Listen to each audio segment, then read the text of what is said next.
Good evening, everybody. Let's see.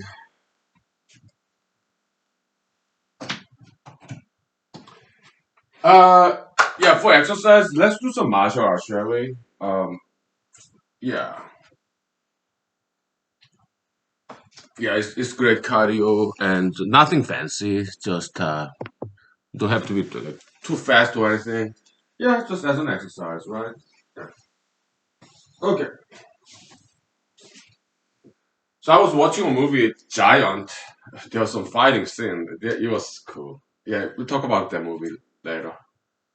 Okay.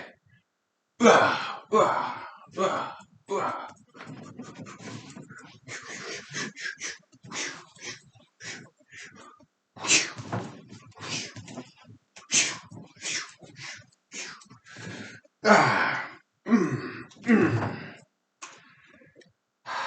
ah.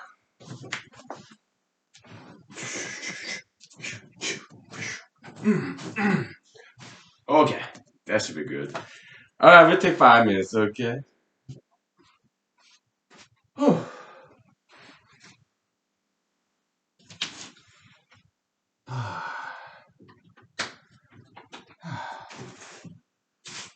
Yeah.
Okay.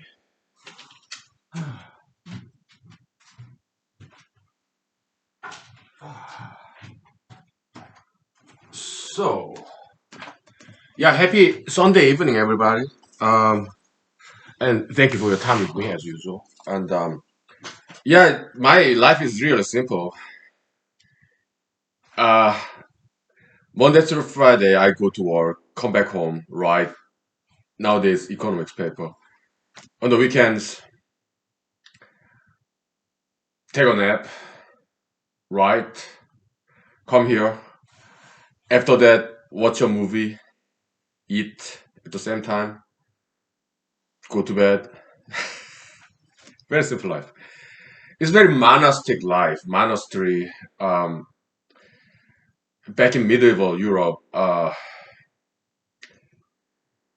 also after that, after Renaissance, after religious revolution, yeah, and even today there are monasteries, right? Yeah, Catholic priests, monks, right? Yeah, what they do is they work. Uh, Maybe they make furnitures or farming, right? Yeah, trade. That's what they call history. History, history like literatures. Yeah, trade. Meaning, yeah, they make things and sell things. Okay, yeah. They support their own life. So they work in Catholic church, temples, monasteries, also nunneries. I mean, convents, right? Female for females. Yeah, there's strict gender separation there. Okay, so they work and they pray and they go to bed, right? So, so I'm kind of living the life of kind of monastery monk, right? Yeah. Because in humanology, prayer means like some kind of labor. Okay, so yeah, humanology series here, uh, or studying or writing. Yeah, uh, yeah, it's teaching, it's output, right? But we are students and also we are teachers too. Okay, everybody is. Okay, yeah, we learn and we teach. Okay, that's everybody. Mhm. So the movie I watched, Giant, by none other than James Dean and Elizabeth Taylor. Double bill, all-star casting. Elizabeth Taylor's husband, I do not remember his name. Okay, but fantastic and very kind of tall, dark, handsome, kind of classical kind of Hollywood actor. I don't remember his name. Okay,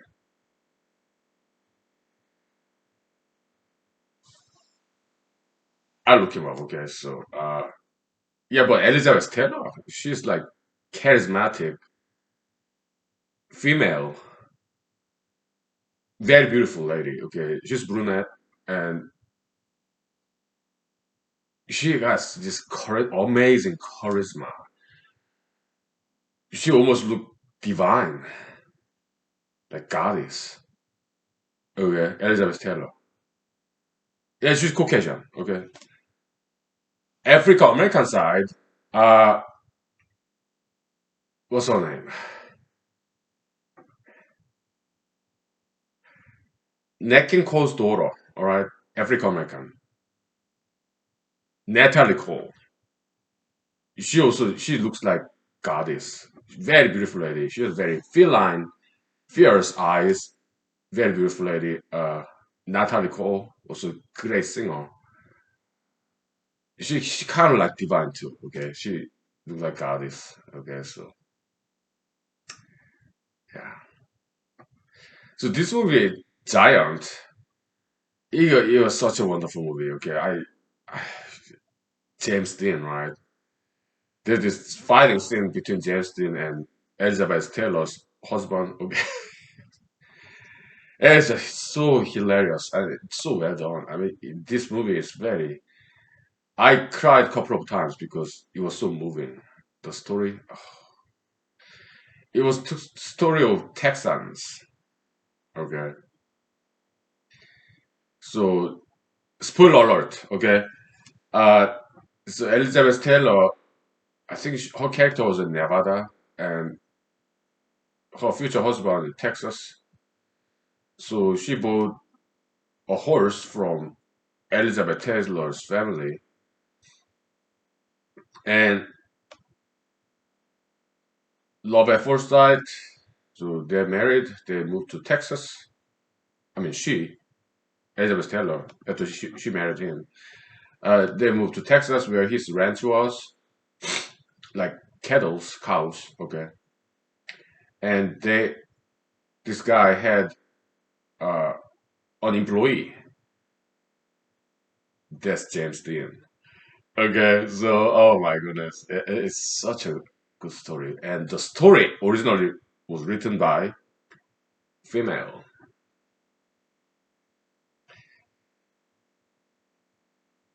I have to look up her name too. Okay, but some female writers in America. Okay, amazing, right? Yeah, great story.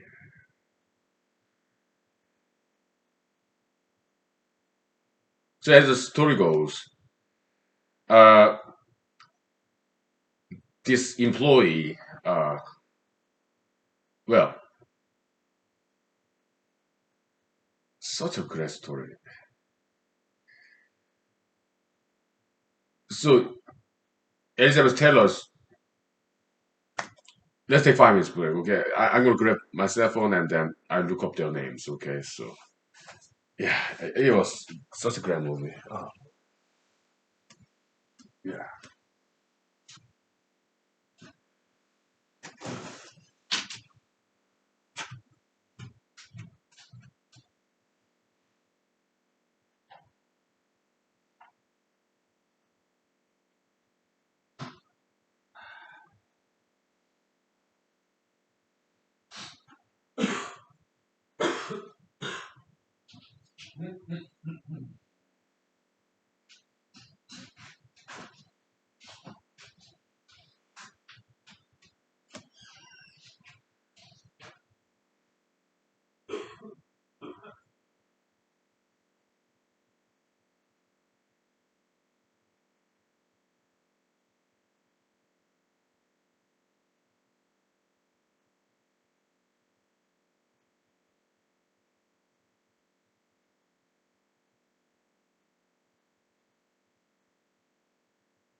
Okay.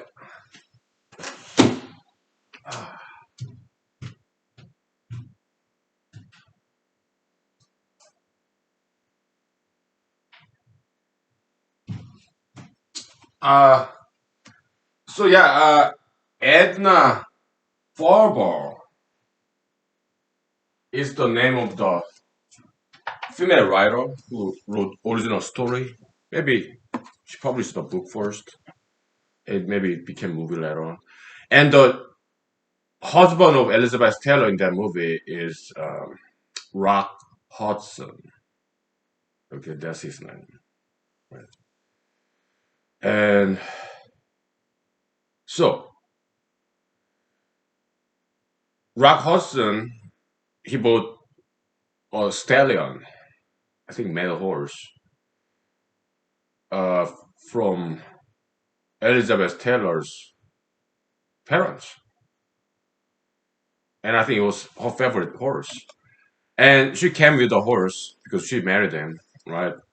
So she moved to Texas, her husband's new husband's ranch, and but she was kind of engaged at the time, so she broke the engagement and married him instead. Okay, it's like love on first sight, something like that, right? So, and it was very desolate, kind of desert environment in the middle of nowhere, Texas. She was a little bit disappointed. Okay, so and then this employee of Rock Hudson, he was James Dean, and she kind of had crush on this Elizabeth Taylor in the movie. Okay, so it was movie filmed in 1950s. Okay, but it was the movie itself is color movie. Okay, so and so there was female employee, kind of like house manager, kind of old lady. She did not like Elizabeth Taylor. Okay, because they're both females. Elizabeth Taylor, she's new and she's young, beautiful. When this chief employee, kind of house manager, female, she's old, so she didn't like her. So she mistreated that horse that Elizabeth Taylor brought with her. Okay, the Rock Hudson purchased from Miss Taylor's parents in this movie. Okay, so and she passed away. Okay, some horse accident, I guess, because she was mistreating this horse with this spur, right? And uh, they killed the horse because the horse killed that old lady. Okay, so and but that was fine. And I mean, the lady passed away, so the lady bequeathed, left a small land for James Dean. Okay, and Rock Hudson offered, and his colleagues offered money to purchase this small piece of land from James Dean that he got inherited from that lady. Okay, but he said no, I'm not going to sell this land. Okay, and also I'm going to quit the job on this ranch of this Rock Hudson. Okay. Later on, he found black gold, which is oil, in his small patch of land in Texas, and he became very rich. Later on, he bought some parts and parcels of big land that Rock Hudson owned. So he became rich too. Okay, so once this cattle ranch turned into oil field, and later on became this Texas town become more modern.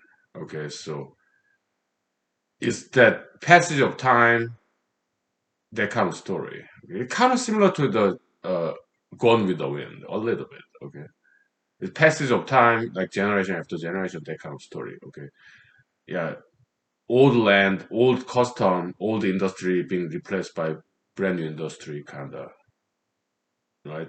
Passage of time, change of the world, older generation, new generation, kind of epic saga. Okay, so later on, Rock Hudson and Elizabeth Taylor, they had children, daughters, sons, one son and several daughters, and he wanted to leave his big ranch land to his son,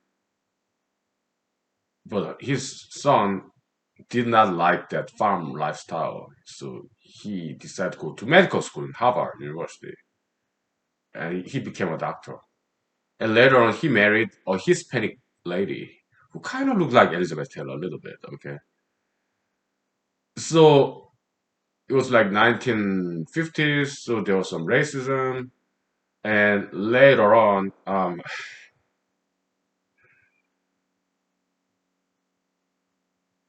this doctor's son, and he married a Hispanic lady, and they had a son, and so Rock Hudson, Elizabeth Taylor, and their daughter grown up, and the doctor's son's wife and their young child, they went to a restaurant in Texas. and, and there's some racism against Hispanics. So Rock Hudson fought with this fight with this restaurant owner. Okay, oh my goodness, it was so funny. It was so well done. It was just so well done. It's comedy, it's a drama. Okay, it was beautifully done, beautiful story. Okay, because there was racism. Yeah, there's something good that came out of it. Okay, yeah, these wonderful stories.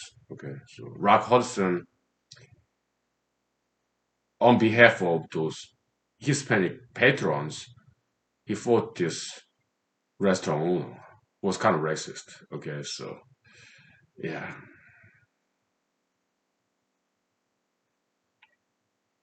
it was a long movie, but I watched it through. And something funny, a daughter of Rock Hudson and Elizabeth Taylor, she kind of had crush on James Dean. Okay, who is like older than her by decades. James Dean about slightly younger than Rock Hudson in that movie. Okay, but she was old enough to be a father of that Rock Hudson's daughter. Okay, but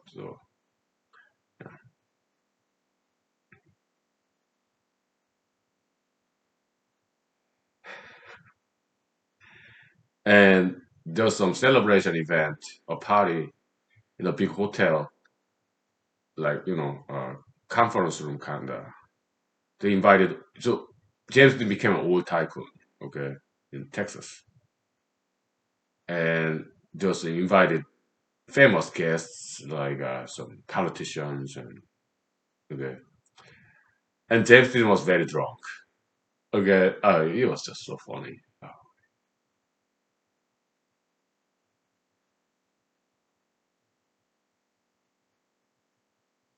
He's a handsome guy, James Dean, but he's not just handsome; he's also a great actor too. Okay, very humanistic kind of acting. It's very great acting. Okay, the character, right? Very humane, humanistic kind of acting style. Kind of underdog he played, right? This character, like Jet, that's his name in this movie.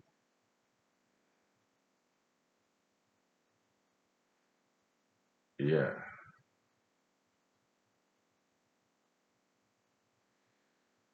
Let's take 5 minutes break, okay? And then I tell you some more about this movie. Spoiler alert, okay? So there's so many memorable scenes in that movie, okay? It has some great content because I guess it's written by a real novelist, Miss Edna Farber. Okay, that's her name. Great content.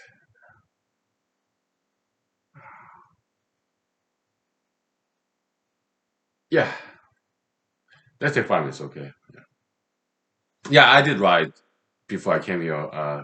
Economics paper. What did I write about? I forgot. Okay. Oh, negative price situation. Okay. Yeah. And Hollywood, that stuff. Yeah.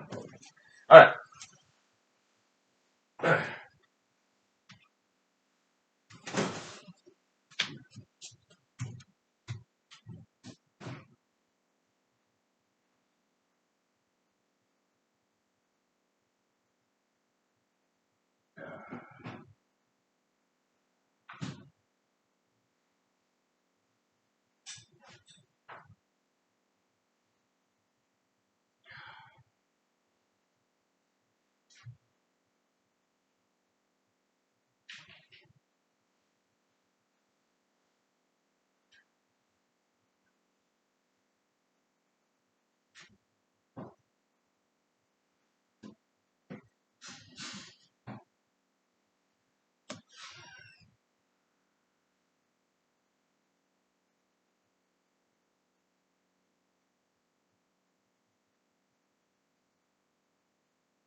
So, uh,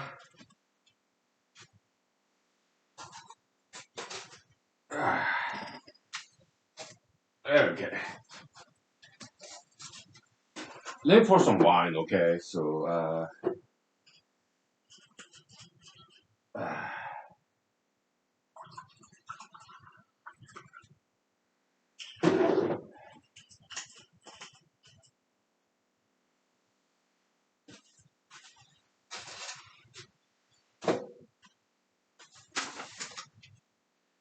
funny thing. Yeah, back in the days. Okay.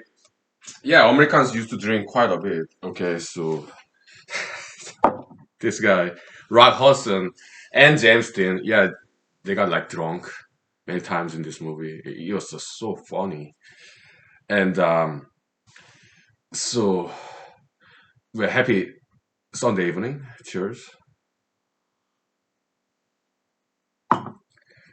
Another memorable scene in this movie.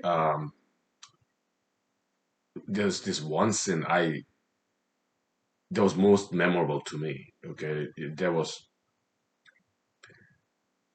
so James Dean was really drunk. Okay, in that conference, that reception in big hotel conference.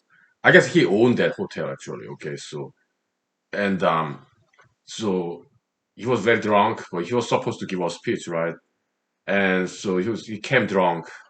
It was kind of his celebration party, kind of. Okay, his success as oil tycoon. Okay, and so Rock Hudson and his family were invited, and Rock Hudson's son, Doctor, right? He married a Hispanic lady. So the Hispanic lady was racially discriminated in this James Dean's hotel.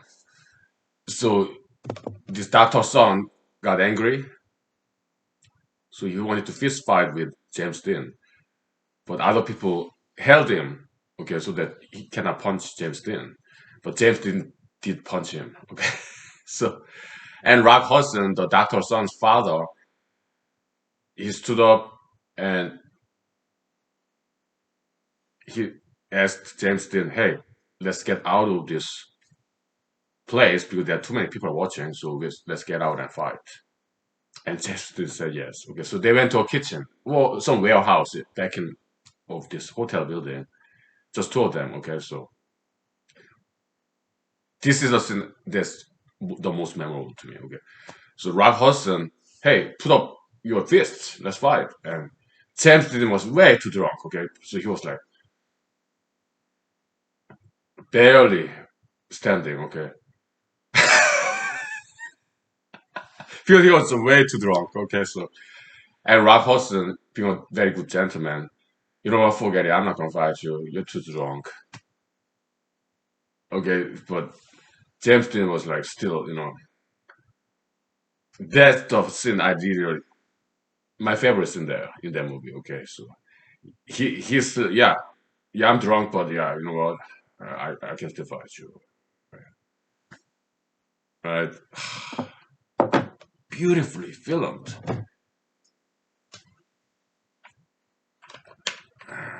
I think it's one of the greatest film ever. Okay, oh amazing, I love that movie. So Rock Hudson is a very big guy, and James Dean kind of skinny, a little bit short, and they're both old men. Okay, probably in their 60s in that movie. Okay, and so instead of fighting Rock Hudson, he threw this big whatever stuff, big bag of some stuff I get in the warehouse, and he threw to the cabinets of liquor. There were a lot of liquor in that warehouse. Okay, so there's this domino, all the cabinets falling. Okay, Rock Hudson is a very muscular big guy, so very tall too. Okay, yeah, great movie. Let me get some Toms.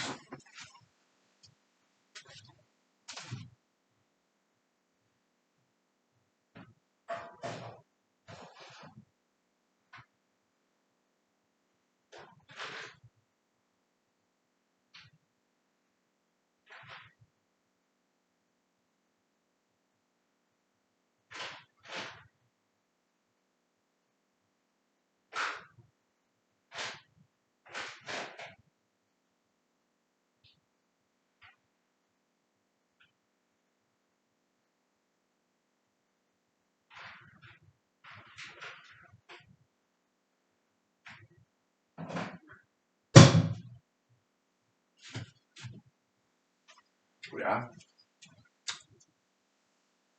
So, uh, economist paper. Yeah. I talked about Me Too movement, price going negative because there are too many actors, actresses. Yeah, casting couch, casting workshop. All right, but that's just one example. Price going negative. Okay, so some other situations like I mean, but that kind of casting couch. It's not just entertainment industry either. It's just in general like big corporation environment. Yeah, some females they sleep with their bosses in order to get promotion. Yeah, that did happen. Okay. It's undesirable phenomenon, but it did happen. Okay, that's the kind of negative situation, negative price situation. Also in politics, right? Politics, uh,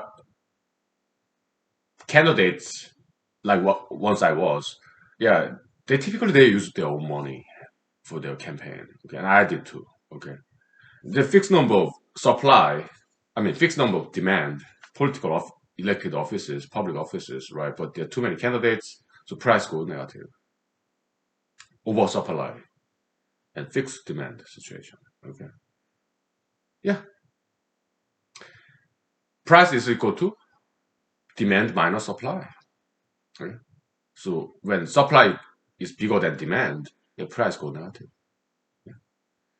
To explain negative price situation with traditional Marshallian supply demand curve, I become very awkward. Okay, it just doesn't work. All right. So, but in our model, we can explain very well negative price situation. Okay, is way better model. Okay.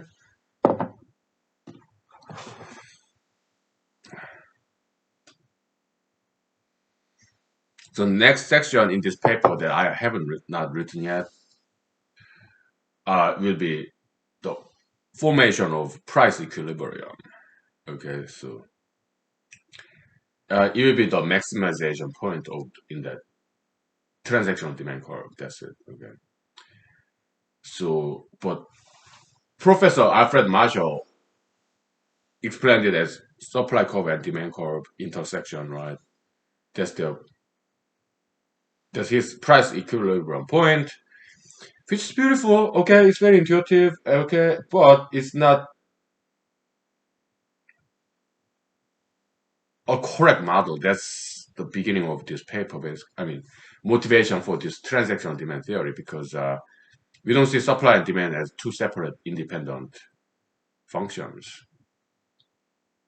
Okay, they are very much dependent upon each other. Okay? So in this model, there's no supply curve. There's no separate supply curve. No, there's only one curve. There's transaction demand curve. Okay, that's it. Right. Yeah. So that's what's coming in this paper. Yeah. Let's take 5 minutes break. Okay. I think I have some people that I need to squeeze out. Sorry. Take 5 minutes. Okay.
So let's talk about the entertainment industry, show business a little bit. Okay, so yeah, I did experience some Hollywood.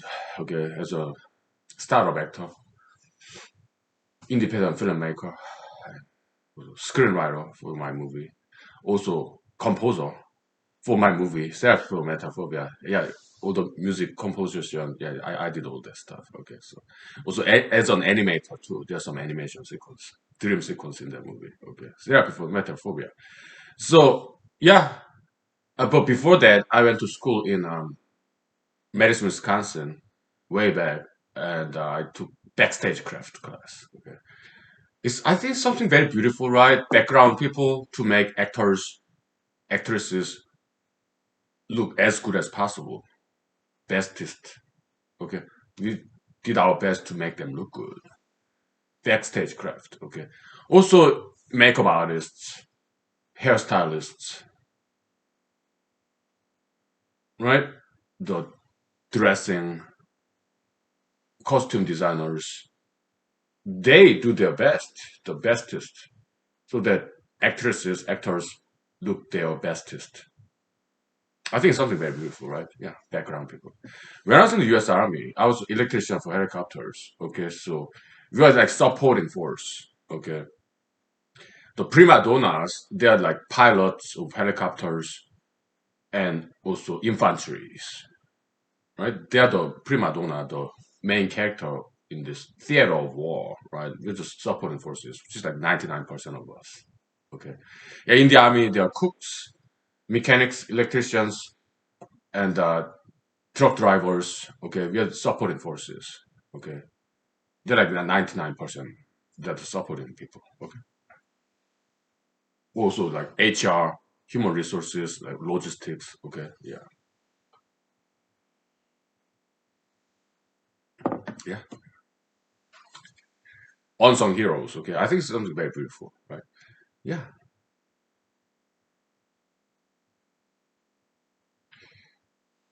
Yeah. Very beautiful.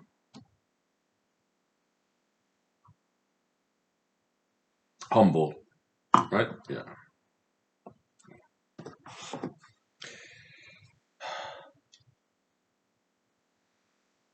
So a couple of nights ago, I took liberty to watch some of the humanology episodes that was filmed like probably a year ago. Okay.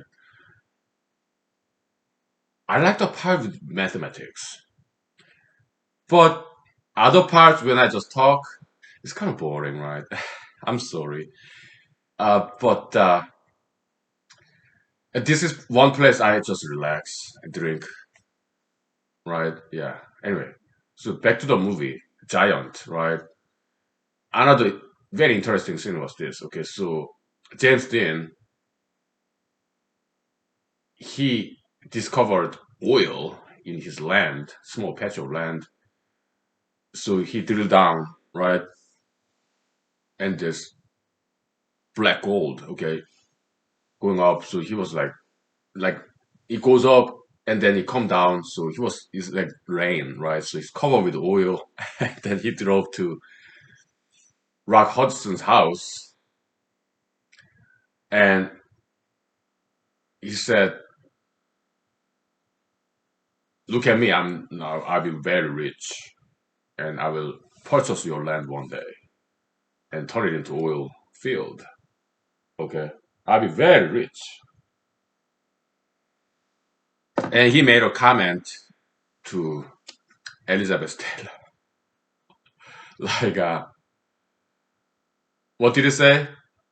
He said, it's a line that was recycled in the line of fire on the in the line of fire.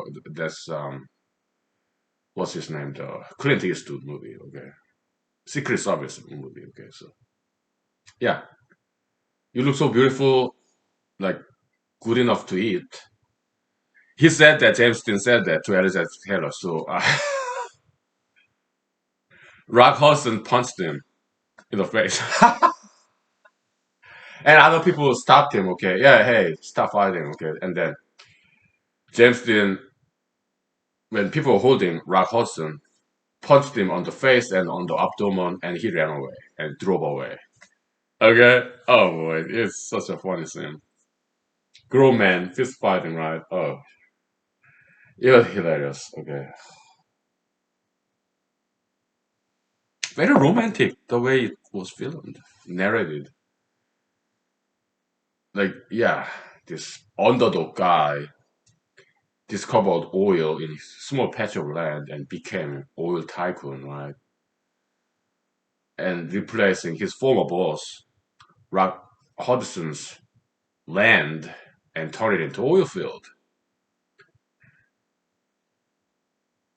right? So that's the storyline, main storyline, okay? And Rock Hudson's daughter having crush on James Dean, but she saw James Dean being so drunk. Very memorable, another memorable scene. Okay, so after the party is over, James Dean came alone to this empty conference room. Okay, after everybody's gone. Okay, so he's finally giving a speech where in front of empty audience, and he was very drunk. Okay, so Rock Hudson's daughter saw that, and she decided not to date him. They went out once, kind of dinner date. Okay, but she decided to not pursue that venue with James Dean. Okay, so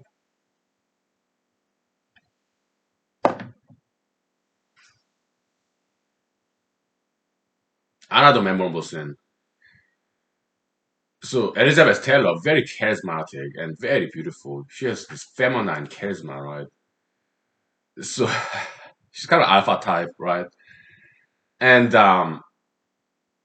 so it was back in the days, like 1950s. Okay, so Rock Hudson, her husband, and his colleagues were discussing politics, but Elizabeth Taylor wanted to join in that discussion, and Rock Hudson said, "No, no, no. Politics is subject of man. So yeah, we don't want you to be involved in this discussion, participate in this discussion." And Elizabeth Taylor said, "Why not?" Okay, basically, okay, no, I want to participate in this discussion. Okay, but Rock Hudson wouldn't allow it.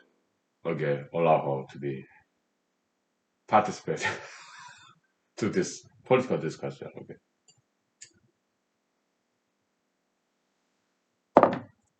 yeah, back in America, yeah, there was racism, sexism. Okay, and there's something good came out of that. These wonderful stories. Yeah. Yeah. Yeah. By the way, the law of anti-gayism, well, I renamed it, is law of anti-LGBTism. Because I think that's more respectful. Okay? And it's out there now. Some content generous online publishers, yeah, decide to publish it. Okay, God bless them. Okay. So it is out there. All right. So, yeah. Which is great, yeah. Because in that paper, we are not against people, including LGBT people. What we are against is ideology that they subscribe to, LGBTism. Right? We are not against any people at all. We love people. We are very humanistic people. We love people. We don't hate nobody. That paper is like 172 pages long. Okay? And there are a lot of good stuff in there. Okay? Yes, a lot of mathematics too. But in that paper, yeah, I kind of subscribe to Einsteinian special general relativityism because it was written back in like 2015. I didn't know any better. Okay? So I used kind of that theory. Okay. Assuming they were true. Special general relativity. Okay. In conjunction with this anti-gayism, gayism, this ideology. Okay. So yeah, that was kind of cool stuff. But well, later on, about 5 years later, we disproved Einsteinian relativism. We proved that he was wrong. Okay. So yeah.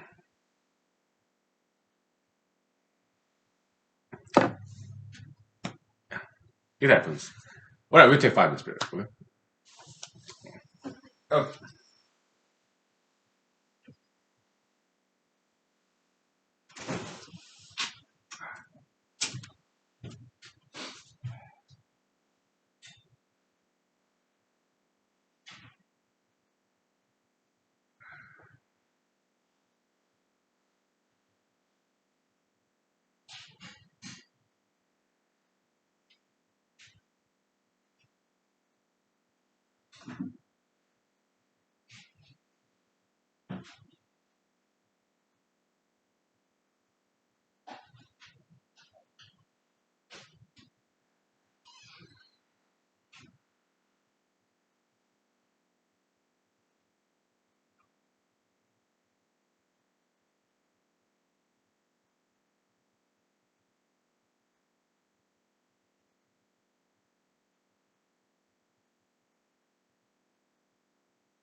I think I might watch Rebel Without Cause after this episode. Okay, James Gunn. Huge fan, huge fan, yeah. And some other. What's your favorite movie? Huh? As for me, there are some really couple of movies, well, dozens of movies, right? Sunset Boulevard. It was black and white film. It's one of my favorite movies. Okay, so Sunset Boulevard.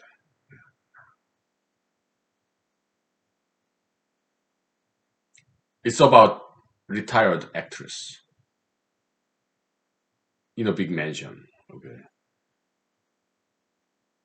yeah, the actress who played that the main character in the movie, she's charismatic actress. Okay, amazing performance. She should have gotten Academy Award for that. She was nominated, but she didn't get Academy Award for it. Okay. I think she should have. Okay, her acting was superb, right? Sunset Boulevard, very theatrical, right?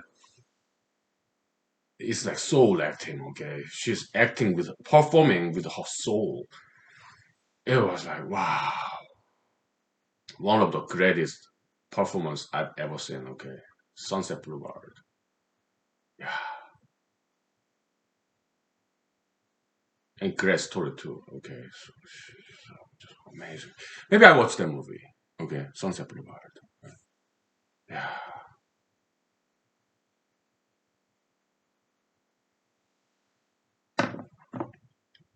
another one of my favorite movies, Mulholland Drive. So yeah, those are streets in Los Angeles, California. Sunset Boulevard, I've been there. Mulholland Drive, that's like the Santa Monica Mountain range.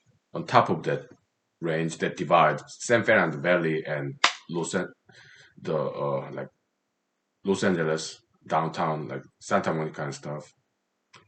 Yeah, it's the mountain. Yeah, so that mountain range, they're very fancy, big mansions with fantastic view of the Los Angeles city. Okay, on top of the mountain, the fancy, fancy mansions. of wealthy Hollywood individuals, like filmmakers, actors. Okay, yeah. So that's Mulholland Drive on top of this Santa Monica Mountain that divide. It's in the middle of Los Angeles City. Okay, dividing San Fernando Valley and like Santa Monica, right? Yeah, the west of the mountain. Yeah, there's Culver City, West Los Angeles, and Hollywood, Santa Monica. Okay, east side of that, yeah, San Fernando Valley, like North Hollywood, Studio City, Encino, Universal City, Burbank, North Hollywood. Okay, yeah, I live in North Hollywood. Yeah, so, yeah. Mulholland Drive is public road, so yeah, anybody can drive there. Yeah, they say in Santa Monica Mountain. Yeah, I've seen some deers. Hmm? They say there are some mountain lions too. I have never seen mountain lions out there in the wild. Okay, yeah,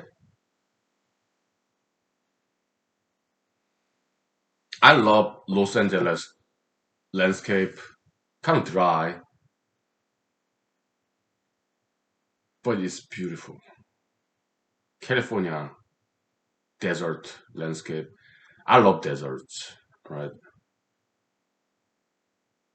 the entire film.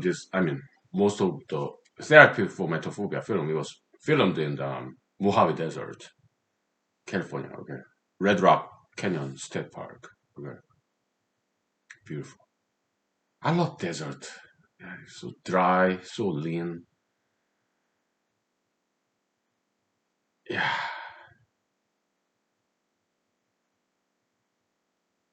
quiet. Right,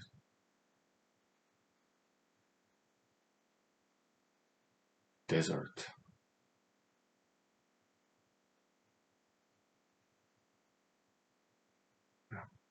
There's this Sting was the police, the guy, Desert Rose. Maybe I sing that song, huh?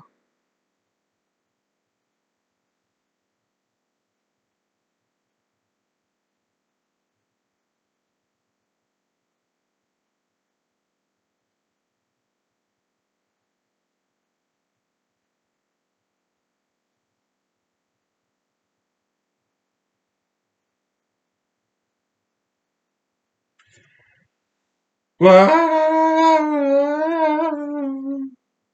I dream of rain. I dream of God's desert. I wake in vain. I dream of love as time runs through my head. I dream of fire. These dreams that touch two hearts that never near the flames of the air. The shadows play the shadow man's desire.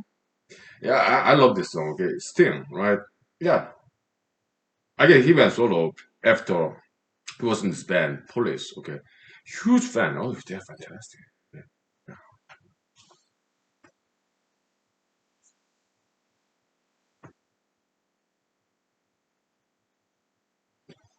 One of, I think it was Police. Da ra ra ra da ra ra. Every little thing, right? Let me sing that song. Love that song. I took some parts of that song for my music. Yeah, musical sampling. It's kind of imitation. Okay, part of that, some part of that song in some music for my music in therapy for mental phobia. So,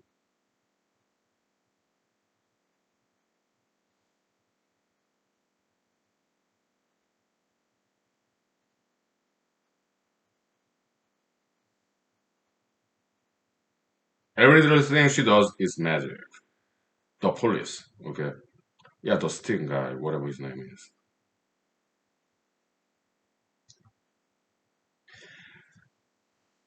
Do I try before to tell her of the feeling I have for her in my heart? Every time that I come near her, I just lose my nerves as I've done from the start. Every little thing she does is magic. Everything she does just turns me on. Even though my life before was tragic, now I know my love for her goes on. Do I have to tell the story of 1,000 rainy days since we first met? It's a big enough umbrella, but it always me that ends up getting wet. Beautiful. Beautiful love song, right? Yeah. Smart people, whoever wrote this song, okay, the lyrics, the melody.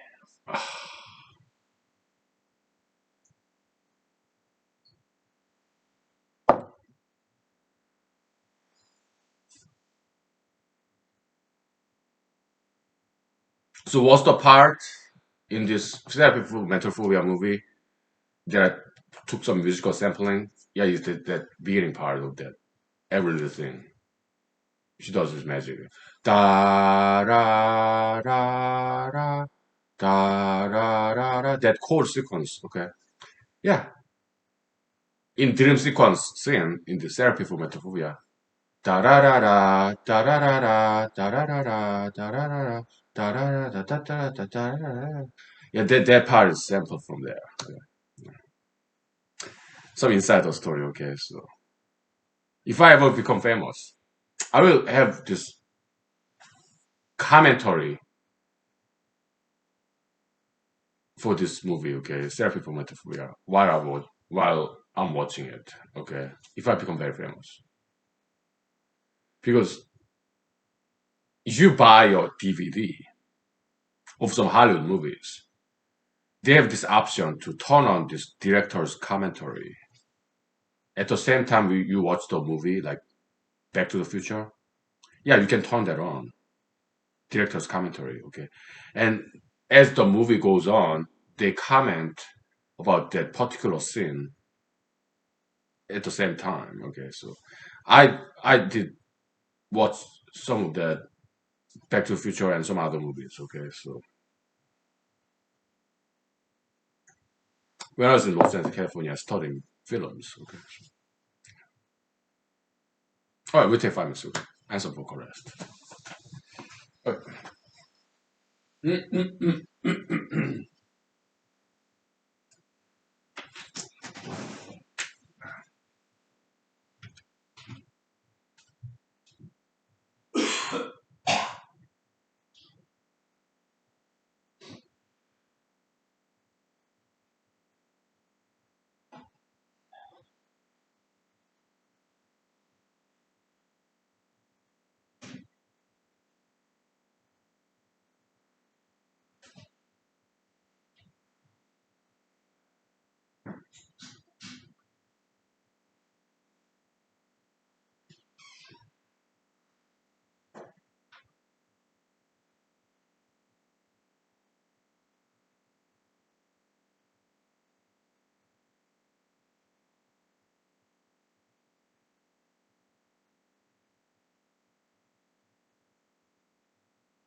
So this one movie, Mulholland Drive, right?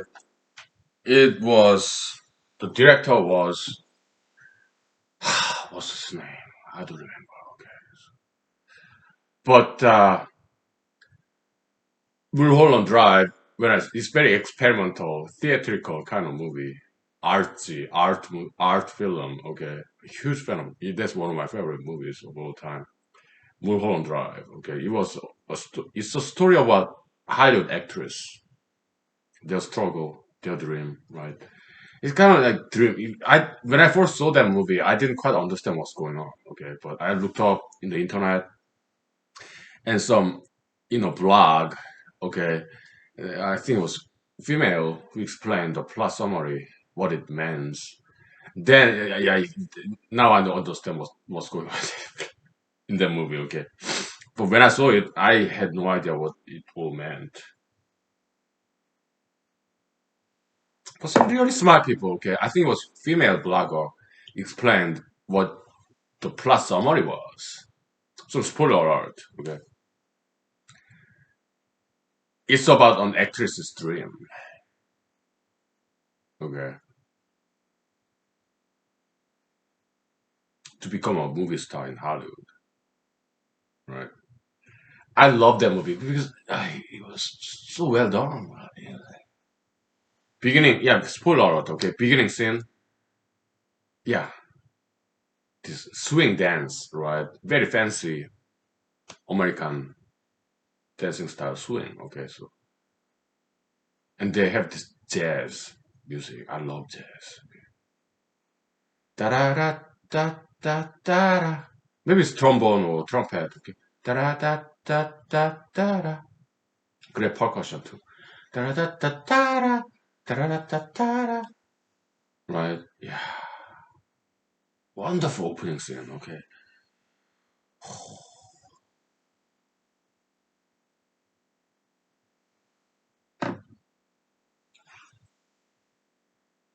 And very comical too. There's some very funny scene there too.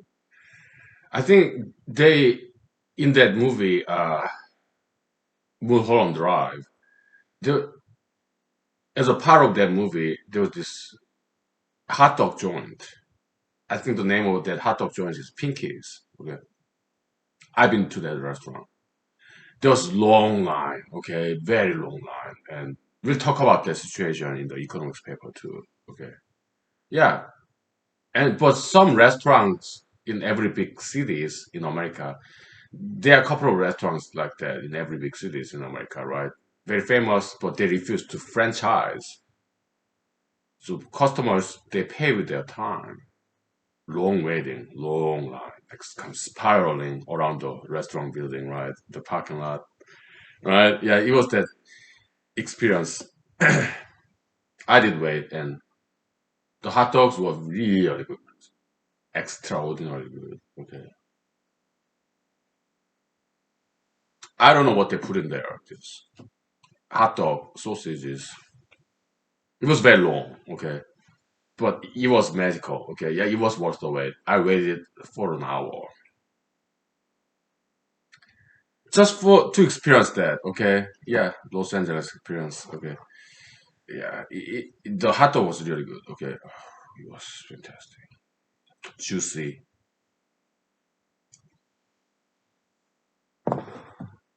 Okay, some memorables in there. This guy in the restaurant, okay, and he was talking to another guy, older guy, okay, and he was talking about the dream, okay. It's just such a magical plot, okay. What's that director writer's name? I don't remember, right? But Mulholland Drive, okay. So this guy is talking about the dream, and he said he had a dream, and it happened in this place, Pinky's, this hot dog joint, okay. And he said, yeah, you are there. I saw you in my dream. In my dream, yeah, you are in my dream, and also it happened in this restaurant. That kind of deja vu. Magical, okay, yeah, very genius, ingenious, so creative and original and authentic, right? Yeah, Mulholland Drive. The director, when he debuted, he made this black and white movie called Eraser, I think. Okay, I did watch that movie some small art theater in South Korea somewhere when I was in high school. I did not like that movie. Okay, yeah, the title was Eraserhead, I think.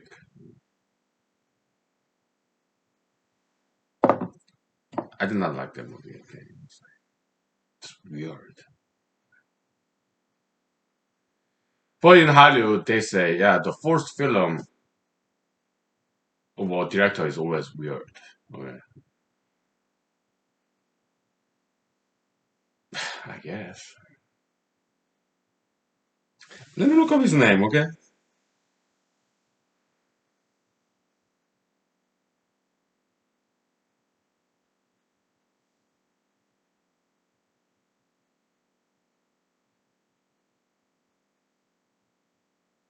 David Finch. David Lynch. Okay, yeah, it just came to me before I saw it. Okay, David Finch. No, David Lynch. Okay, yeah. I never met him when I was in Los Angeles, California, back in between 2004 and 2006. No, no, no. Between 2006 and 2009. Okay. I never met him, okay, but I almost did because he had this conference, okay, as an actor in Los Angeles, California. Yeah, I bought ticket to attend.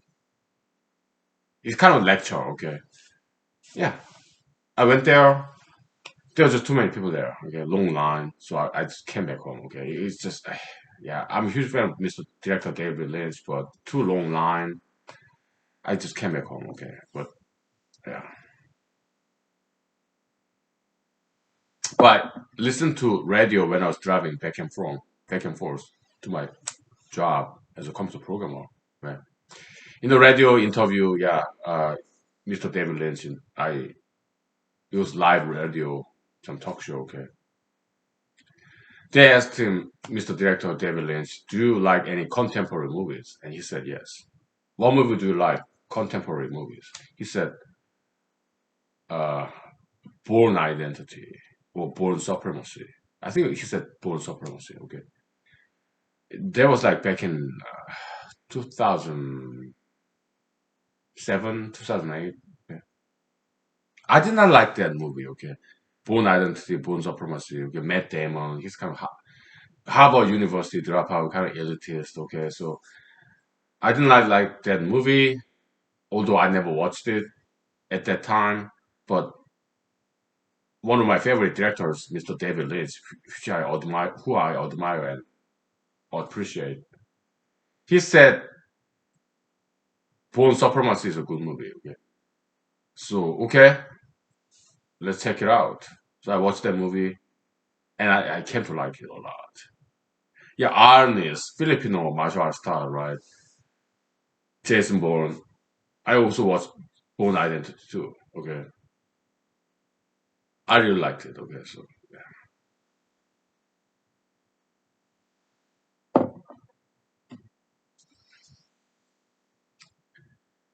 yeah, Mr. Matt Damon, right? Yeah, quick learner. He just learned martial arts for the film. Okay, I don't know whether he practiced martial art before, but he seems to have very good learning skill, quick learner, right? Yeah. Yeah, I really like his martial art performance in Bourne series, Bourne Identity, Bourne Supremacy. Okay, yeah, he did really well. Okay, so I really enjoy those movies. Okay, yeah, yeah, very impressive. Okay, so yeah, I really love the martial arts scenes. Okay, so it was cool.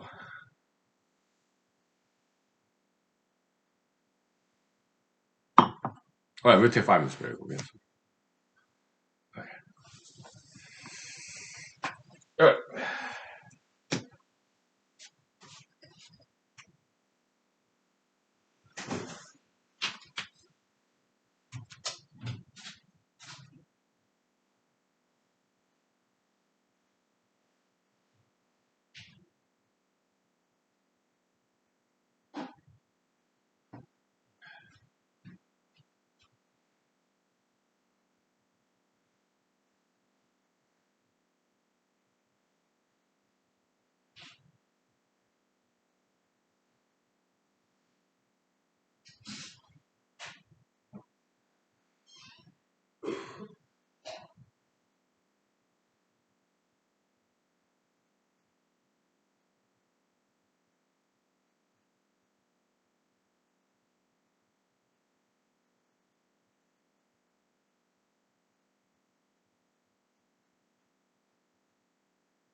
Well, so some memorable scene that I remember from I'm not sure. I'm not sure if it's Born Identity or Born Supremacy. Okay, but Mr. Matt Damon, Jason Bourne, he was fighting. He was using pen, ball pen, ink, pen as a weapon. Okay, that was very cool. Okay, one of my favorite movies, Martin Point Blank. Okay, the Gross Point Blank. Right, there is that town in Michigan. I've been there. Okay, beautiful town. I think it's like northeast of Detroit, Michigan. Okay. Yeah, I drove there. It was big mansions. Okay. So yeah, so Born Identity is about kind of assassin, right? Story. And Gross Point Blank is also a movie about assassins. Okay. In Gross Point Blank, John Cusack. I like his martial art moves too. Okay. He did really well. Okay. Very highly athletic. He can run. He can jump. He can kick and punch. Okay. He also used this pen as a weapon. Okay. Yeah, it was nobody died. Okay, it's just a movie. Okay, so but it was so well done. Okay, using pen as a weapon. Okay, so yeah, yeah. There's this old Chinese movie.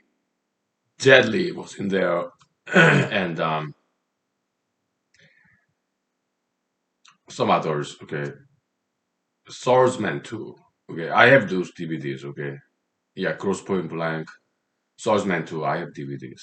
Okay, so in Swordsman 2, this beautiful Chinese lady. Okay, and great martial artist too. Okay, what did she fight with? Her weapon, thread and needles. Okay, I remember this scene. It is very beautiful movie. Okay, Swordsman too. Okay, it's very famous. Okay, let me look up. Okay, because I don't remember her name. Chinese actress. Okay, very famous in Asia. Right.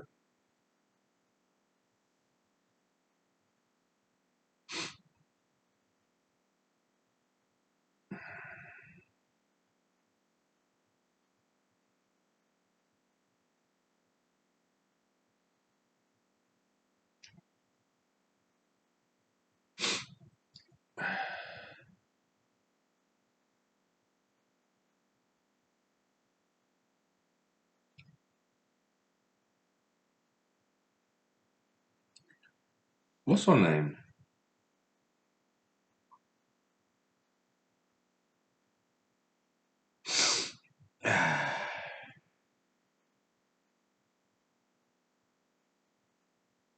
Bridget Lin.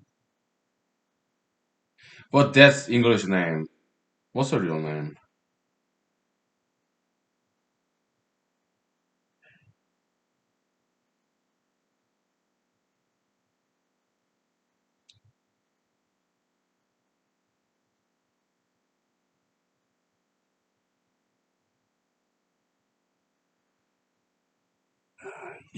Im Chong Sol in Korean pronunciation. Okay. Lin Ching Xia.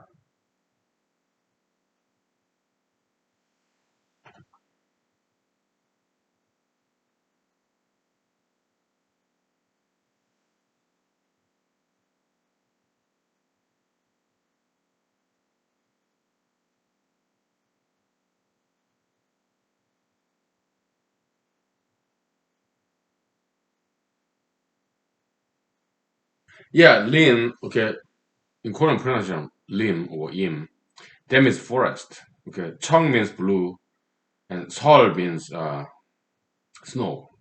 Okay, so blue snow in the forest. Very poetic name. Okay,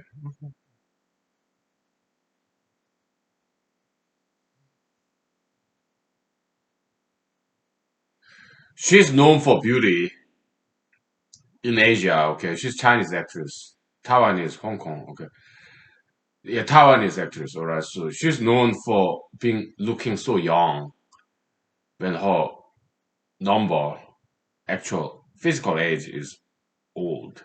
Yes, yeah, she's one of those ladies who stay very young. Okay, as they age. Okay, so she's known for that. Okay, in Korea and China, Japan, in Asia. Okay, Far East Asia. Right, so swordsman too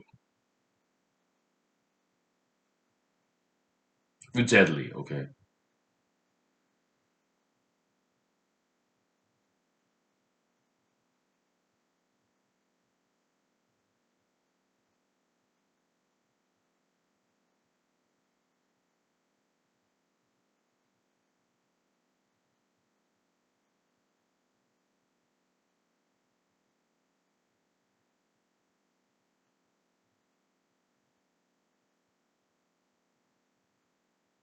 so yeah, swordsman too, Jet Li. Okay, and Bridget Lin. Okay, so and she was fighting. Her weapon was thread and needle because she's a woman. Okay, so it was magical. Okay, they like fly right. Oh, beautiful.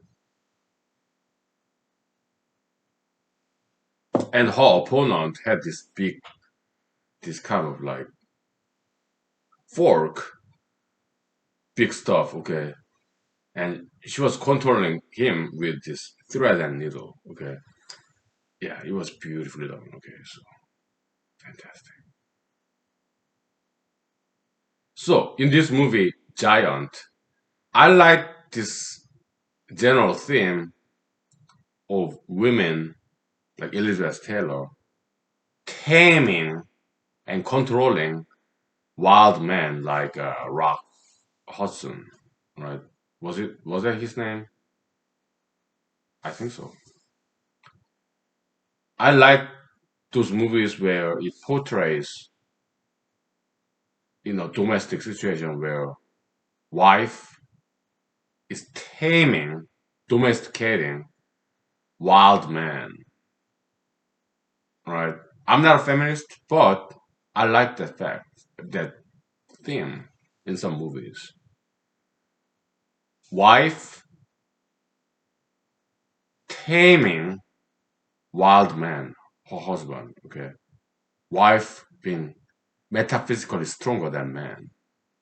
I think it's very beautiful. Right? I do like that theme in some movies, like Giant. Right? Yeah, it's like Swordsman 2 movie, okay? This lady, Bridget Lynn, she's so with needle and thread, okay, but she's controlling this big guy with this big weapon, okay. Beautiful, extraordinary, right? Yeah, I like that those movies. Okay, so, yeah.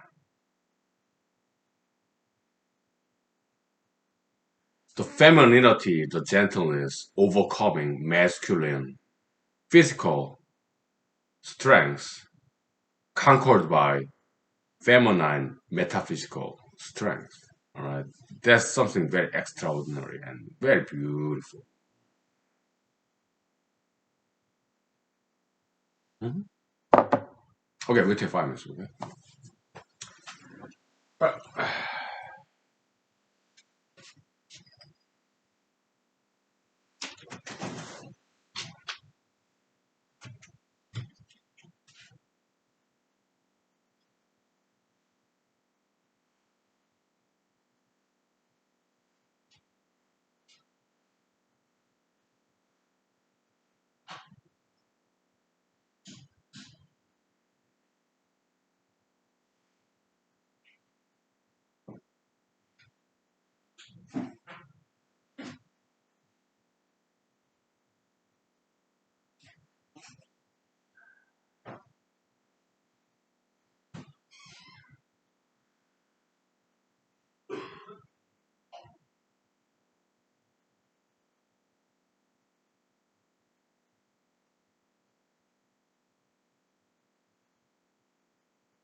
Okay, let me sing you a song. How about the Beatles?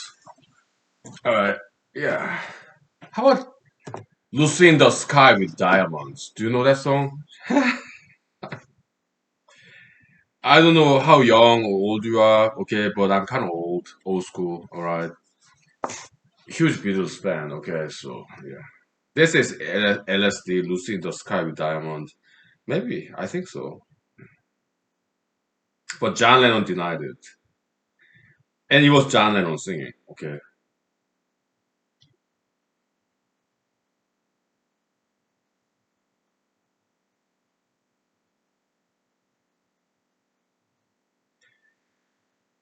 Da da da da da da da da da da da da da da. Picture yourself in a boat on a river with tangerine trees and marmalade skies. Somebody calls you, you answer quite slowly.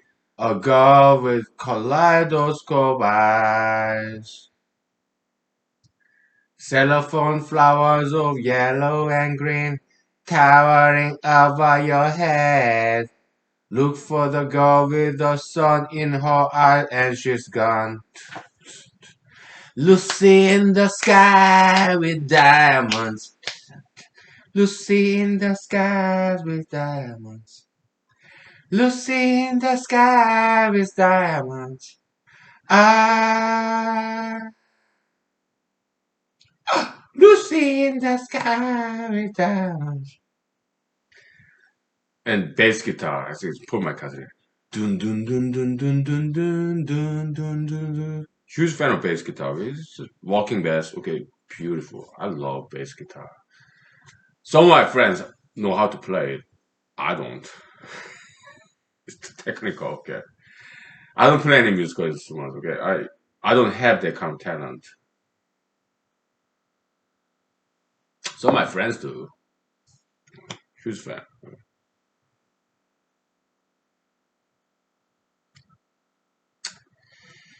Yes, because I watched this interviews I had, some of the interviews I had last year when I was running for Alaska State Senate. Okay, yeah, it's out there in the web. Okay, so some social media. Okay, so I think I did a decent job. Okay, some kind and generous interviewers, journalists. Okay, local. Right? Yeah, yeah. We have some interesting philosophical discussions aside from politics. Okay, so yeah, because I try to be as neutral, as political correct as possible. Yeah, I think I did a decent job. Okay, so yeah, it was very entertaining. Okay, some 2,000 people watched it. Okay, so yeah, but that's not still not good enough for me to win. Maybe I was too politically incorrect. I don't know. Okay, but yeah. It's out there. Okay, yeah, in the internet for free. Okay, yeah, we talked about some difficult subject matters to talk about, like marijuana, LGBT, BLM, COVID-19, President Trump back then. Okay, and then some other things like tattoos, piercings. Okay, so it was interesting interview. Okay, so if you type my name in the internet, you see it. Okay, so come next year, yeah, what year 2022? Yeah, I run for United States Senate. Okay, why? It's community service. Okay, interacting with people, interviews, right? Until then, there will be a year from now. I will study, read, and write. Okay, but those are more metaphysical activities for future generations' sake, right? After I learn all these good things about history of the earth, history of humanity, literature, and write about things, right? I write about probability theory. I write about climate change alarmism, and right now I'm writing about economics. Okay, but they will like this whole year 2021. Okay, you'll be studying, writing. After 1 year of that, next year, year 2022, yeah, I will miss people and I'll be fed up with writing and studying. Okay, yeah, so let's party. Election season next year. Yeah, United States Senate. Okay.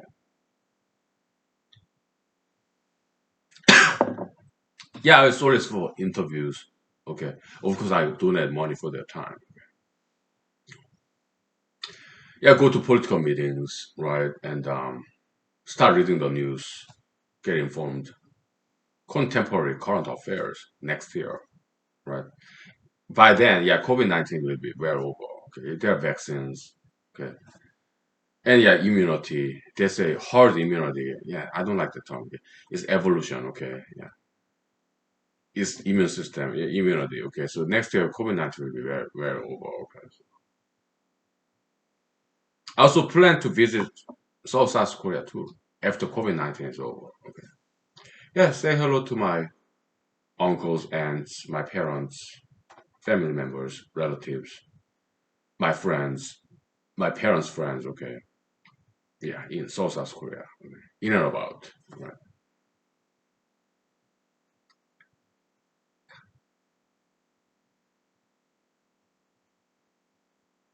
Mhm. It'll be good. Yeah.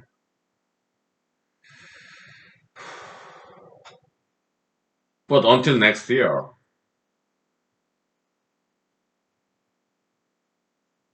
I'll be alone. I mean, I go to work, I go to Walmart, right? I do interact with people, but other than that, I'll be just studying, writing.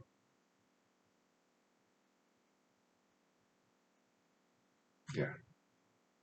I remember this Alaska Bundak Saint, outback country homesteader, Mr. Uh, Hymo. Okay. Yeah. We take 5 minutes break, okay? For correct. And we talk about Mr. Hymo, okay? Huge fan. I'm a huge fan. Okay? Amazing Alaskan American, okay? He's from Wisconsin, okay? I lived in Wisconsin for 7 years. Okay, I never met him, but I met some Alaskans who met him. Okay, homesteaders, Puntaksens. Okay, so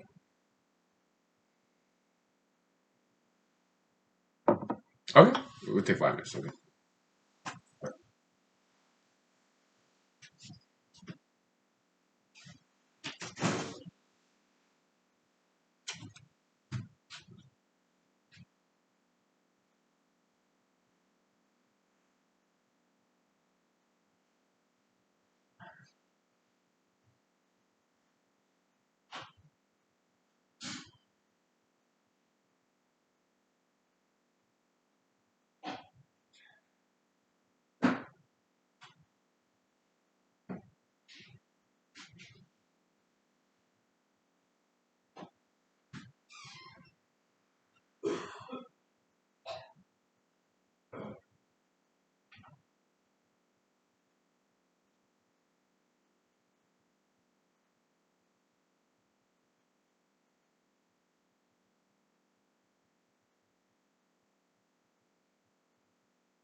Yeah, we'll talk about Mr. Hymo Kors, all right, from Wisconsin.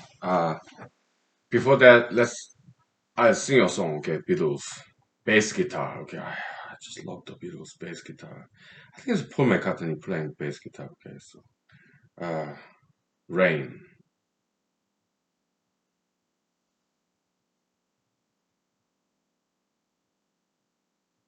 And also Ringo Starr, fantastic percussion, right? They're very masculine, okay? No wonder so many these groupies, females, fell in love with the Beatles, okay? I'm a man, okay, but I appreciate their masculine style, bass guitar, percussion, Ringo Starr, right? And the singing style, very masculine, okay? Huge fan, okay? Beautiful, right? Yeah. So it goes like this. Percussion, right? Ringo Starr. Dun dun dun dun dun dun dun dun dun dun dun dun dun dun. And John Lennon singing. If the rain comes, they run and hide their heads. They might as well be. If I'm censoring, okay. If the rain comes, if the rain comes, when the sun shines, they slip into the shade. When the sun shines down, yes, and sip their lemonade. When the sun shines, when the sun shines. Rain,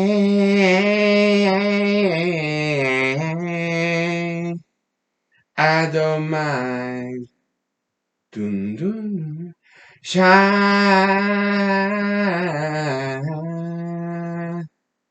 The weather's fine.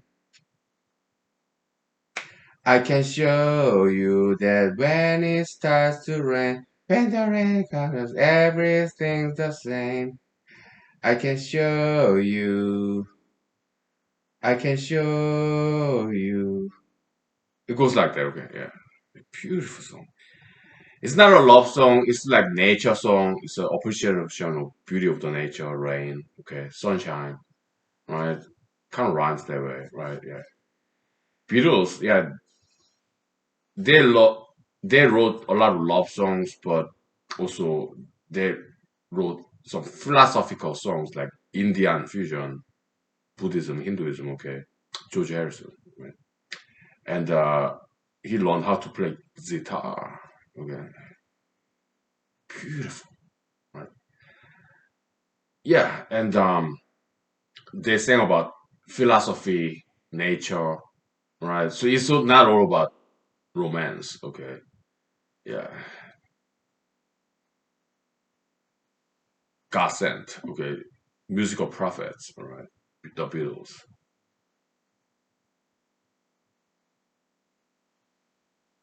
Oh, Great Britain, okay.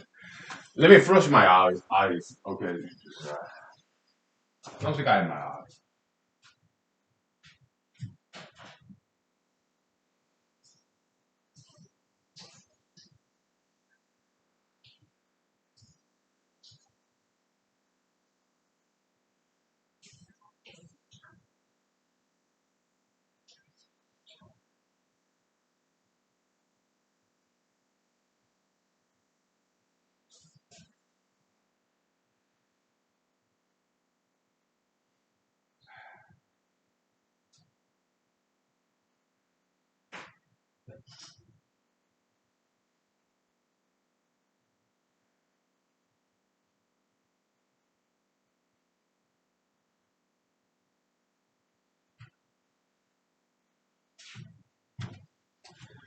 Some other bass guitar Beatles song, I'm trying to remember. It all came to my mind like 2 minutes ago. Now it's gone. Let me try to reminisce, recollect. What other great bass guitar Beatles song?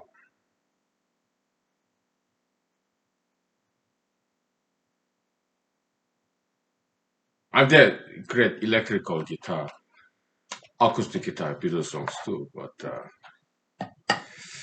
what was that one bass guitar Beatles song?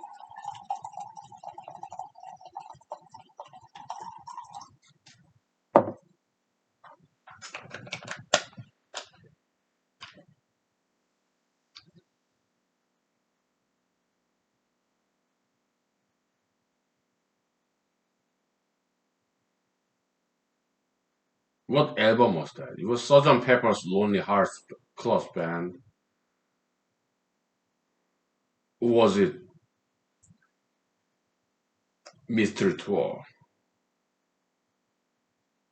album?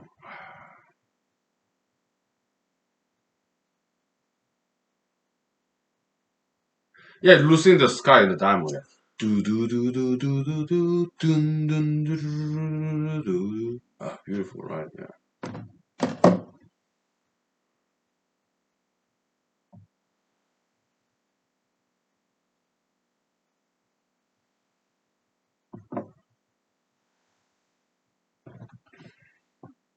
Trying to remember that bass guitar Beatles music. What song was that?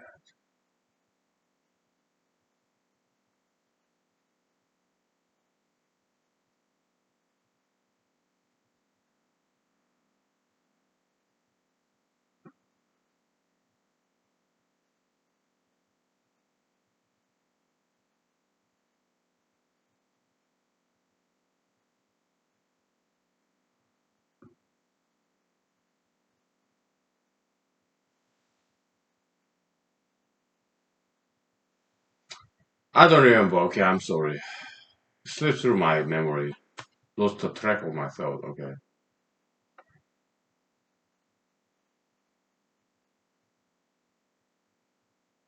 Well, let me try to look up. Okay.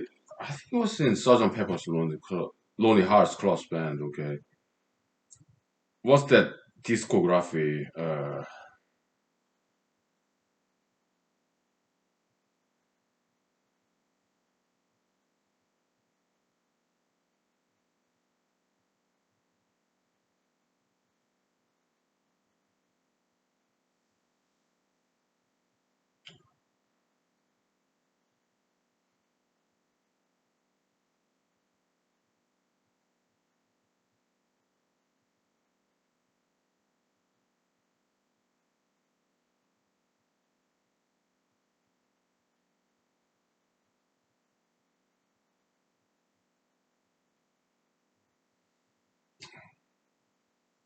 I don't think it's in the available album. Okay. So, how about Magical Mysteries too?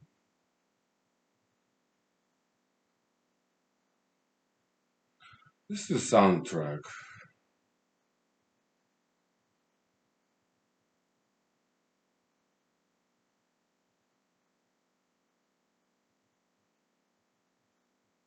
Oh, it's Baby You're a Rich Man. Right. And also Flying. Okay.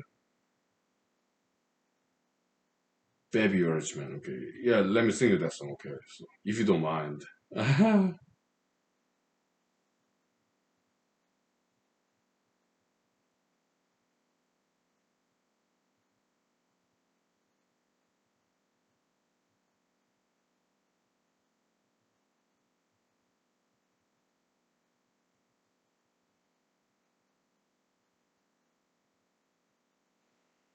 Yeah, it's kind of Indian fusion a little bit. Okay. There's some Indian, the flute instrument there. Okay. Baby You're a Rich Man. Okay. Goes like this. Dan, da-da-da, do-do-do-do-do, da-da-da-da-da-da-da-da. How does it feel? I think it's John Lennon. High pitch, okay. How stilly voice. How does it feel to be one of the beautiful people? Now that you know who you are, what do you want to be?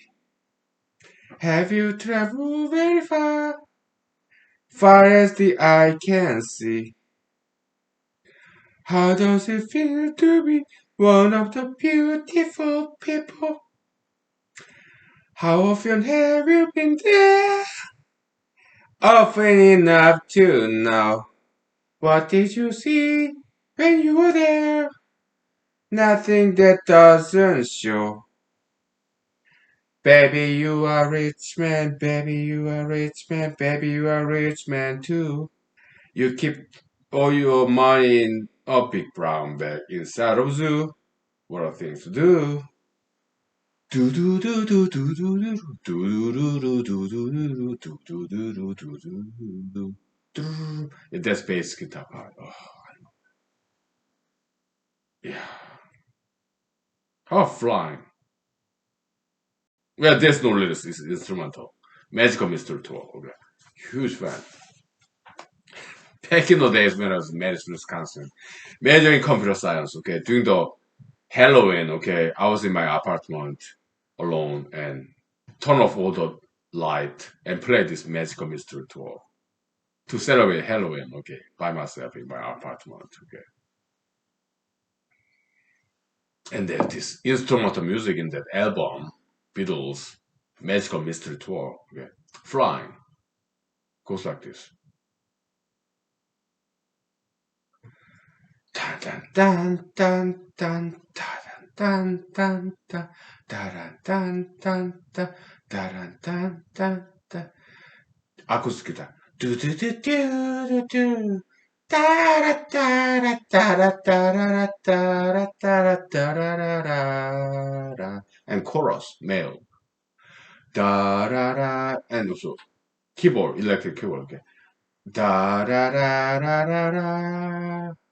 Da da da da da da. Da da da da da da.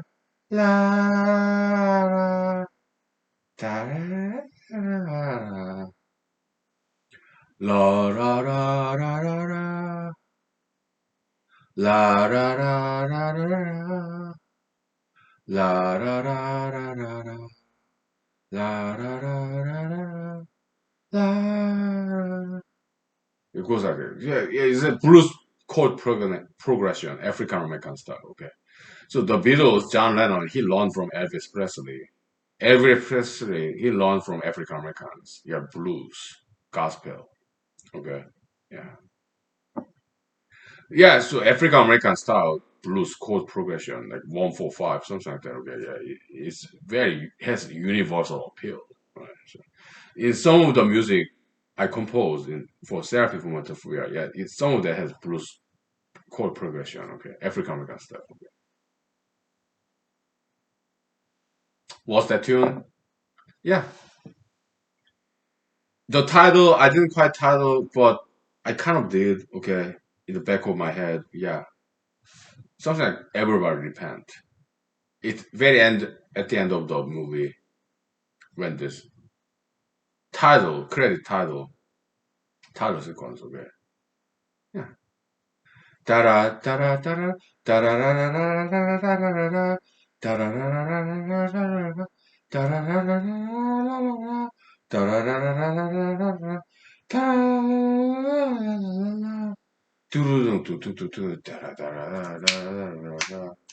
that tune. That's based on blues chord progression.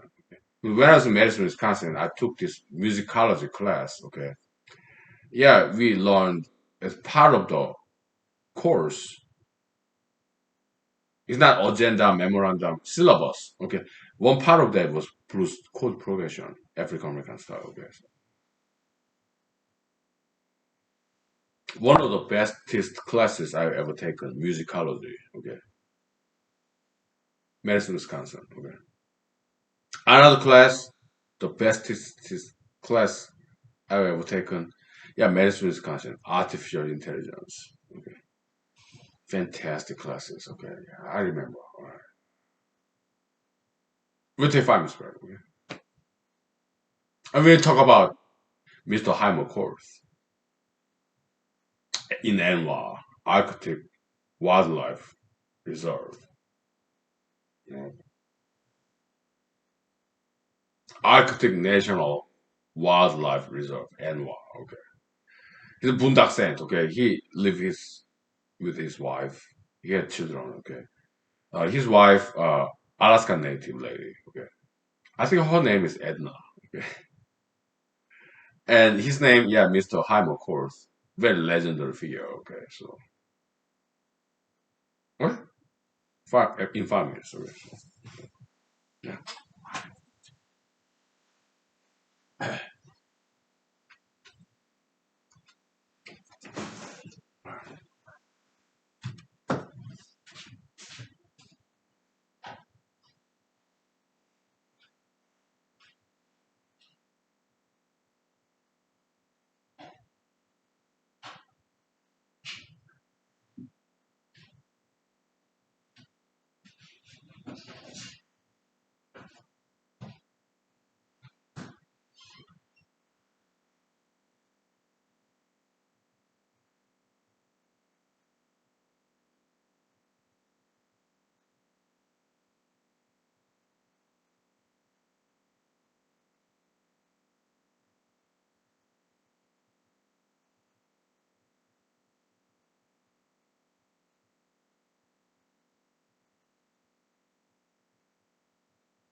So Mr. Hyman Kors, okay, yeah, he came from Wisconsin, somewhere kind of upper Wisconsin, I think. Okay. I was in Madison, Wisconsin, kind of in the middle, okay, for 7 years doing my computer science major. Okay, so Mr. Hyman Kors, he came to Alaska. Yeah, so there's some common denominator between he and me. Okay, I'm in Alaska. Okay, he live in Alaska. I live here in Alaska too. And he's from Wisconsin. I spent 7 years of my life in Wisconsin. Fantastic state. Great people. So, and Mr. Haimo Boondock Saint, okay, he narrated this documentary on Google YouTube. Yeah, Vice documentary filmmakers, okay. They paid him a visit, right, with this airplane bush pilots, okay. Bush pilots, they're really cool people, okay. So, what is bush pilot? They are airplane operators, fixed wing. It's not a helicopter, okay. They landed on a frozen lake on a beach, way back countries in Alaska. Okay, so there are some float airplanes too. Yeah, they can land on a wet lake. Okay, yeah. So I guess they're from California. I don't know. Vice, the documentary filmmakers, fantastic. Okay, they pay visit to Mr. Korth, Mr. Hyman Korth, and his wife, Alaska native lady. I think her name is Edna. Edna Korth. Okay, Mrs. Korth. Okay, way back in Anwar, Arctic National Wildlife Reserve, above this Arctic Circle. Okay, in the middle of nowhere, right in Alaska. The Americans. Okay, so yeah, Mr. Hyman, of course, he's a white guy. Okay, yeah. And so Mr. Hyman, of course, gave this narrative of his experience, his story. Okay, he said for 1 year he was out there alone, but he's a very good hunter, trapper, right? But he used guns. Okay, yeah, guns, yeah, ammunition, they run out, right? You have to buy it.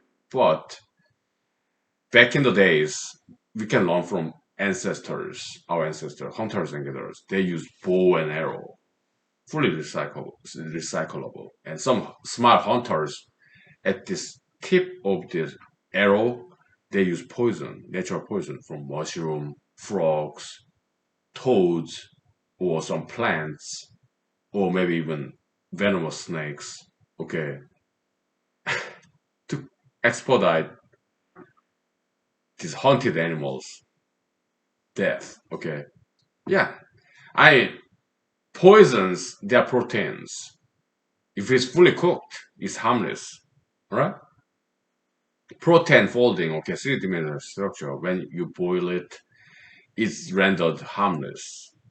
Okay, and I looked up in the internet in my spare time. Scorpion, are they edible? Some of them are. In some Philippines, some Southeast Asia, they cook, fry scorpions. Do they take? If I was wondering, do they take out the sting part like this? They don't. Why? After they boil them, fry them, hot temperature, the poison rendered harmless. Okay. Yeah, bow and arrow. Okay, you hunt with arrow, bow and arrow. It's fully recyclable. It's not like gun where you have to buy ammunition, bullets.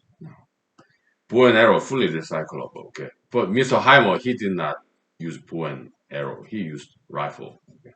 But at the same time, he used his trapping skill. That's fully recyclable. He would trap hares, rabbits, right, beavers. Fantastic trapping skill. They are fully recyclable. Okay? Yeah. So he lived. He said he lived in the wild, somewhere in the middle of Alaska, for 1 year, all by himself. And he said it was not very pleasant.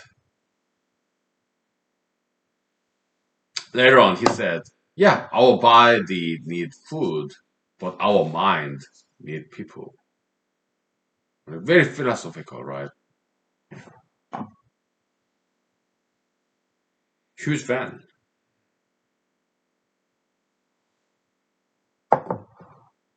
I mean, I recently watched part of this documentary about Antarctica. Yeah, there are truck drivers, mechanics, plumbers, carpenters, computer programmers, right? Background people, okay? They're ruling class and working class, okay? Yeah, but hardworking unsung heroes, okay? They became very philosophical, okay? Out there in Antarctica or up here, out way up north, Alaska, okay? And me too, yeah. Loneliness, right? Desolation, this kind of desert environment. A desert is like very hot and dry. Alaska, Antarctica, North Pole, South Pole, or right in the middle, somewhere in Sahara Desert or Gobi Desert. Okay, yeah, it's like loneliness,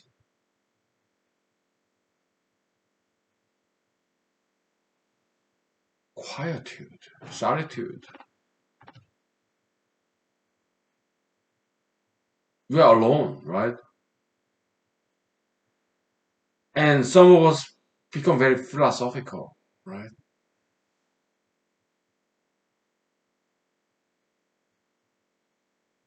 We think about the universe when we are alone.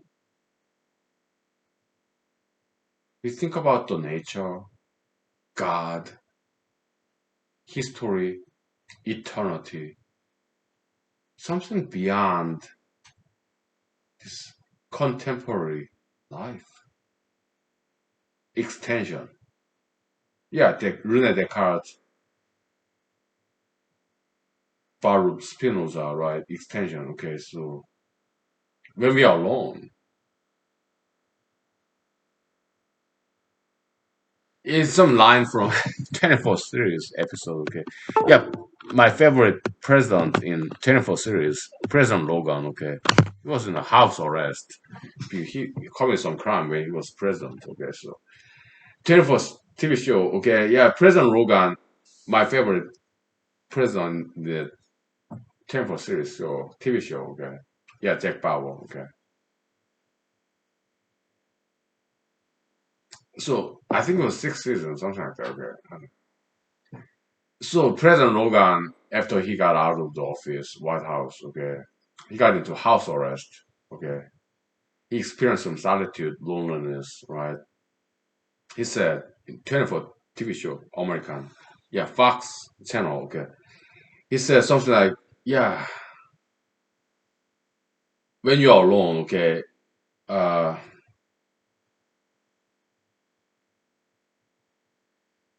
I'm kind of paraphrasing or adding my own stuff too. Okay, you learn how to communicate with God when you're alone. Oh yeah, yeah. He said something like that. I'm paraphrasing, as in my own stuff a little bit. Okay. Yeah. So when you are alone in Alaska or South Pole, North Pole, Anwa, or Sahara Desert, Gobi Desert in Mongolia, China, Asia, when you are alone, maybe you are in the middle of the city in a bathroom in your apartment. Okay. When you are alone,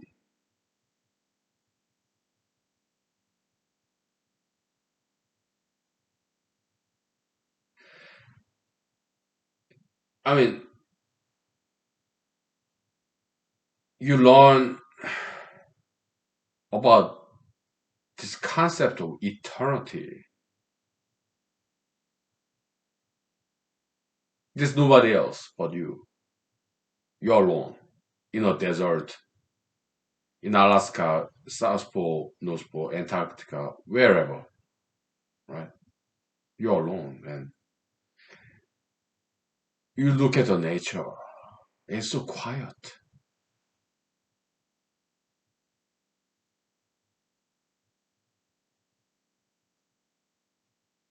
So you start to think about the universe, the nature, and also God. Something beyond. First, beyond our reach, but you think about it,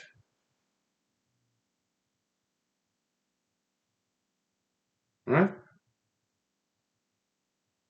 It's a very poetic position, right?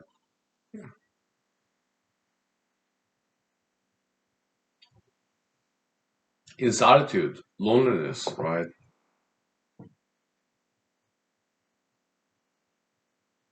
You become a philosopher or poet, right? When you're alone.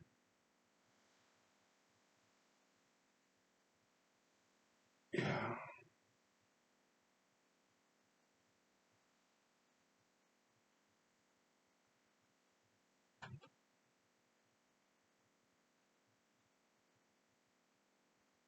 Hmm. Yeah. So that's what I'm doing now nowadays. Okay. I mean, I'm not like Mr. Heimer course. That's too hardcore. Okay. They're like special forces. Okay. I cannot do that. High elitism. Like I cannot do that. I cannot survive in the with Alaskan wilderness. I don't think I would. I can survive in Alaskan wilderness. Okay. I'm a big city boy, kind of lazy. Okay. I cook everything in the microwave.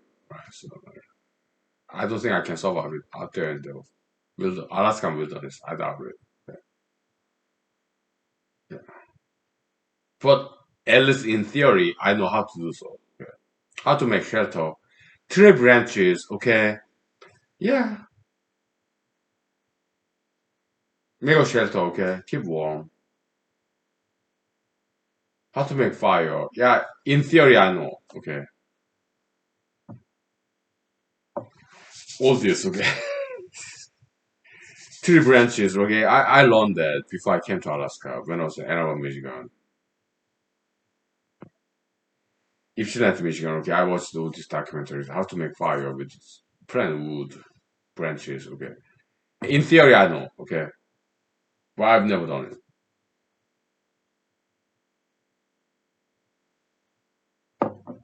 Yeah, they do this and with some grass. Okay. Some ember, this small fire. Okay. Okay. I know in theory, but I've never done it. Okay. So, yeah, survival skill. Okay. How to hunt and trap. I know in theory. Edible vegetables, edible plants. Yeah, I know in theory. Okay. What plants are edible? Tree barks, some tree roots, plant roots, flowers, leaves. Yeah, I know a lot about edible plants, some edible mushrooms, okay, edible bugs, insects, okay. Else I know in theory, okay, how to survive, okay. But if I go out there in the Alaskan wilderness, how long will I survive? I don't think I can survive very long. Yeah. Kind of spoiled, alright. Boondock Saints is like they're like special forces, okay, elites, alright. I'm not that, okay. I'm not that hardcore. I'm very softcore, okay. But sometimes I fantasize about it. Okay.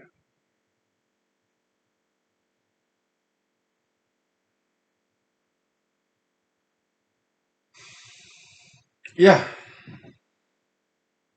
Okay. We'll take 5 minutes break. Okay.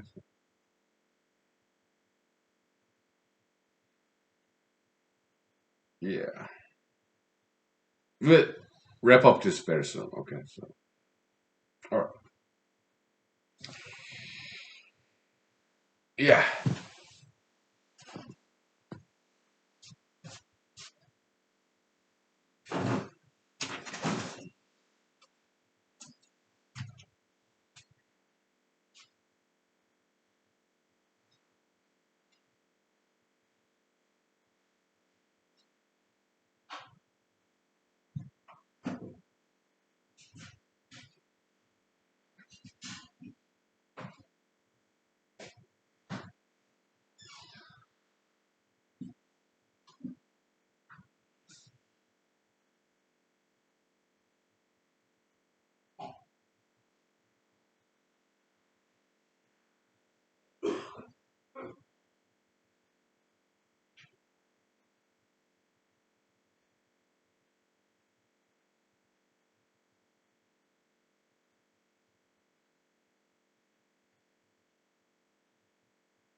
Okay, kind of gentlemen, ladies and gentlemen. Yeah, I'm kind of drunk to continue. Okay, so I sing your song, The Beatles, Twist and Shout. Okay, yeah, electric guitar, fantastic, right? Yeah, great male chorus, harmony. Okay, yeah, Twist and Shout, and we wrap it up. Okay, so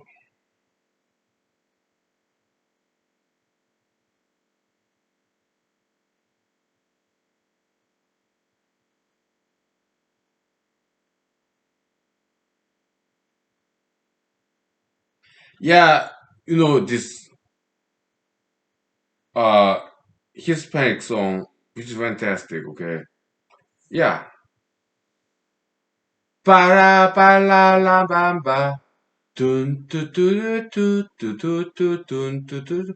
Para pa la la bamba. I know some Spanish. Okay, so yeah, in order to dance the bomb.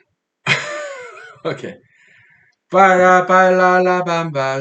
Okay, okay, pa la bamba. Pa la bamba.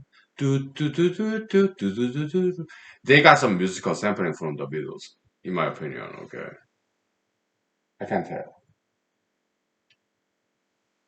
That's too essential. Okay, and it goes like this: dan da da dan dan do do do do do do do dun da da dan dan do.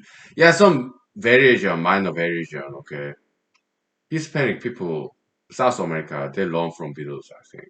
Okay, yeah, musical sampling is imitation, but that's the same thing that we do as economists.